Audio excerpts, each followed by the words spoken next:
Assalamualaikum warahmatullahi wabarakatuh. Salam belajar sejarah. Pada kesempatan ini saya akan membahas kemajuan yang dicapai dinasti Umayyah. Kemajuan yang akan dibahas adalah kemajuan dalam bidang politik. Oke, langsung saja kita ke materi. Kemajuan dalam bidang politik. Yang pertama kali dibahas adalah bagaimana mekanisme memilih khalifah. Karena ada perbedaan mekanisme atau tata cara atau proses memilih khalifah pada zaman Rasulullah, Khulafaur Rasyidin, dan dinasti Umayyah. Perbedaan pada bidang politik yang paling mencolok yang terjadi pada zaman Rasulullah dan Khulafaur Rasyidin dengan dinasti Umayyah adalah dalam hal kepemimpinan.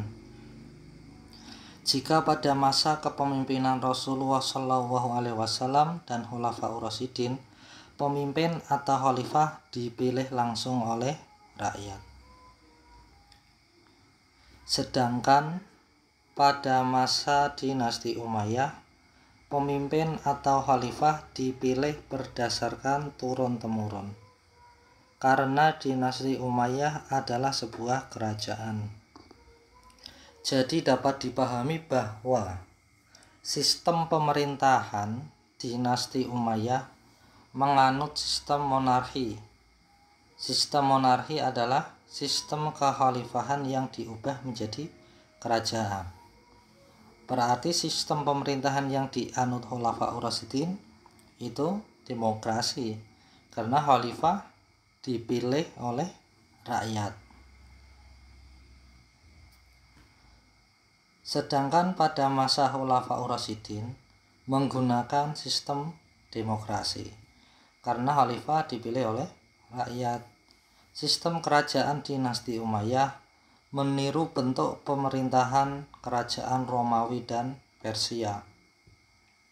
Muawiyah bin Abu Sufyan mendapat masukan untuk mengubah sistem dari Al-Mughirah bin Syu'bah. Alasannya demi stabilitas politik dan keamanan.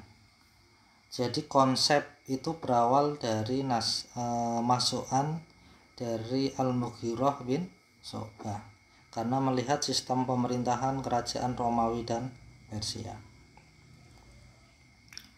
Lembaga politik dinasti Umayyah terdiri dari 4. Yang pertama ada jabatan kepala negara, itu khilafah.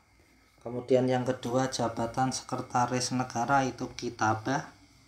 Yang keempat kementerian wizarah, menterinya disebut wazir. Jabatan pengawalan khalifah itu hijabah.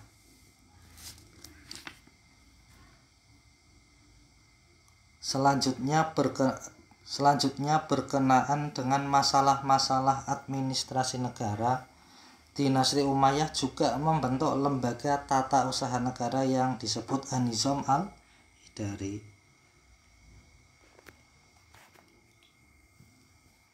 Lembaga tata usaha negara atau An-Nizam al-Idari itu membawahi beberapa departemen. Yang pertama ada Departemen Perpajakan atau Diwanul Kharaj. Departemen ini bertugas untuk mengatur dan mengelola administrasi pajak tanah di wilayah-wilayah penaklukan atau di wilayah-wilayah kekuasaan dinasti Umayyah. Yang kedua Departemen Pos atau Diwan Ar-Rosail atau Diwanur Rosail. Itu tugasnya menyampaikan berita dan informasi serta surat menyurat ke wilayah-wilayah pemerintahan dinasti Umayyah. Yang ketiga Departemen Pekerjaan Umum atau Dewan Al-Mustaqilat.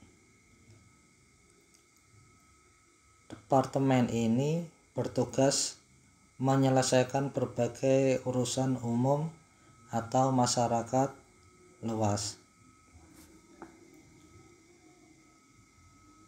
Yang keempat, Departemen Kearsipan atau Dewanul Hakim. Departemen ini memiliki tanggung jawab merapikan dan menyimpan data-data atau arsip kenegaraan. Departemen ini juga mempunyai tugas untuk menyelesaikan masalah surat-surat yang masuk dan keluar. Jadi pada zaman Dinasti Umayyah sudah ada perkembangan jika dilihat dari keadministrasian negara. Beda dengan pada zaman Khulafaur Rasyidin. Oke teman-teman, mungkin itu saja penjelasan singkat dari saya. Kurang lebihnya mohon maaf. Jangan lupa share, like, and subscribe. Terima kasih. Wassalamualaikum warahmatullahi wabarakatuh.